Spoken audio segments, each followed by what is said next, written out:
પ્રયાગરાજમાં ચાલી રહેલ પૂજ્ય મોરારી બાપુની રામકથા માનસ મહાકુંભમાં પૂર્વ રાષ્ટ્રપતિ શ્રી રામનાથ કોવિંદજી ઉપસ્થિત રહ્યા હતા. પૂજ્ય બાપુને વંદન કરી પોતાનો રાજીપો વ્યક્ત કર્યો હતો. પૂર્વ રાષ્ટ્રપતિ શ્રી રામનાથ કોવિંદ પ્રયાગરાજમાં ચાલતી પૂજ્ય મોરારી બાપુની રામકથા માનસ મહાકુંભમાં ઉપસ્થિત રહી કથા શ્રવણ કરી પૂજ્ય બાપુને વંદન કરી પોતાનો રાજીપો વ્યક્ત કર્યો હતો.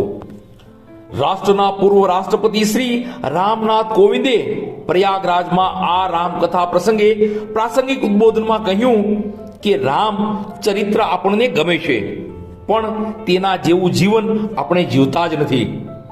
પરંતુ શ્રી મોરારી બાપુના વ્યાસાસને થોડા સમય બાદ 1000 કથા પૂરી થશે, જે વંદનીય ગણાવી.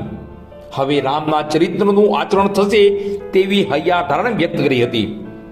ઉલ્લેખનીય છે કે રાષ્ટ્રપતિ પદે હતા ત્યારે પણ મુખ્ય શિરસ્તોનો ભાર મૂકીને તલગાજડા ચિત્રકૂટ ધામ તેઓનું આગમન થયું હતું અને શ્રી મોરારી બાપુ સાથે પ્રાસંગિક વાતો પણ કરી હતી.